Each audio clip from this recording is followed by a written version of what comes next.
is familiar with Snyk? Who has already configured Snyk, ever seen Snyk? Okay, not many, cool. So not that many. So we start from the beginning. Snyk is doing two things. Well, first thing that you need to remember about Snyk is that Snyk is a solution for security solution for developers, for web applications, for applications in general, and cloud, right? But we are a security solution that is friendly for developers, so that we make the fix easy for them. The second thing about Snyk is that we are a platform, so we cover a lot of use cases, whether it's static analysis, open source scanners, so scanning the dependencies that developers are bringing in the code, such as log4j and all kind of dependencies, but also your deployment, IC files, cloud deployment, so configuring to AWS, connecting directly into AWS and getting the configurations, misconfigurations, and scanning containers. But today in the demo, so this will be my last slide, we'll focus on static analysis and open source dependencies. Cool, so let's go. So you can, first of all, you can configure Snyk directly for free on the website and create just a free plan, scan everything that I showed just before, if the Wi-Fi works. And you can just sign up, log in, and use everything I'm going to show just for free without talking to any of us. Once done, you will get to this screen where you'll see all the integrations of Snyk. What I recommend you to start with is to integrate with GitHub or Git, right?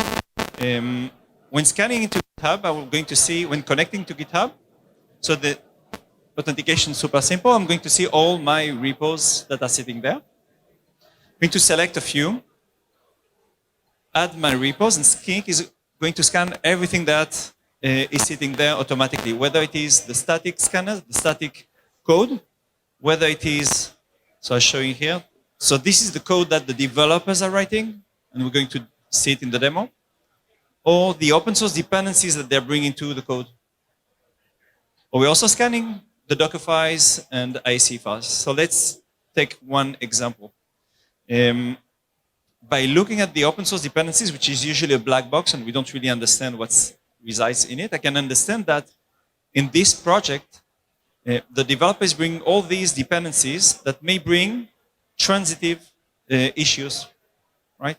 So for example, in the tree where I feel that I'm bringing only a parent dependency called body parser, I'm actually bringing in, and that's the magic of NPM, tens of transitive dependencies into the code and potentially vulnerabilities or license issues. I can prioritize them, see what are the most urgent ones to fix. Right, so this one, Snyk is telling me, out of the 30 that you have here, Sequelize is the one that you need to fix first. I can actually even fix it automatically. So he's telling me, if you just update Sequelize from 5.22 to 6, I'm going to fix it for you. So you know what, let's do it together. Just click on the fix, and Snyk is going to create for me a pull request inside GitHub, and I'm going to see, you see that's the outcome, just went a little bit faster. Snyk created a PR with a 5 change. So this was just another example, but the update from, in this case, npm conf from 0 to 2. And the developer who doesn't need to connect to Snyk, who doesn't need to use Snyk, is just going to work with the PRs that we're going to create. Is going to see that someone called Snyk created a PR that's going to fix something that is fairly urgent, so that we scored with a risk of 750. This is the change that we've done. We try to minimize the change. And the only thing that he has to do is to merge. So whoever joined the session earlier about the friction between developers and security, we're actually reducing the friction by making fixes or fixing vulnerabilities super easy and straightforward in just a few clicks. I want to show you, not every developer is going just to wake up in the morning and connect to Snyk and just say, let me fix a few vulnerabilities. So another way, let me show you how Snyk is embedded into the day-to-day work of a developer. Say that, for example, I just have a code, my day-to-day code, and I'm updating it in either in my IDE, right? So I'm typing my code the same way in VS Code, in IntelliJ, or anything. As I code, I'm going to get some insights about what's wrong. So in this case, for example, Express, that you might know as a very common framework. As I type, I'm going to get an insight from Snyk telling me, oh, Express, by the way, has a few vulnerabilities. I'm going to see what they are. I have actually a ton that are coming from transitive dependencies of Express. And Snyk, I don't need to overthink it. Snyk is going to tell me, if you just upgrade Express to 4.17 with an NPM install, I'm going to get it all fixed. Right? So that's one workflow. So working directly into the IDE plugins. In the IDE plugins, I can scan my open source dependencies or my code itself. And we're going to talk about it in a second. If I'm still ignoring those issues and going straight into GitHub or from the IDEs, I'm pushing some code. And let's say that I'm into my package.json. I'm going to create a new branch and update something. And I want to use, for some reason, I want to use simple Git. Okay, that's just a dependency. That is going to bring some issues into my code. Going to merge this dependency. I did something really innocent, in a naive way, creating a new branch called Jonathan Patch 6. I'm going to create a pull request. And you're going to see that Snyk is actually now embedded into the workflow in GitHub. So think of a CI/CD, but without the headaches of a CI/CD. And Snyk is going through, is part of the native test of any PR check in GitHub. Whenever someone's sending a PR from any branch to any branch, basically Snyk is going to scan my licenses infringements, the code itself, or the dependencies.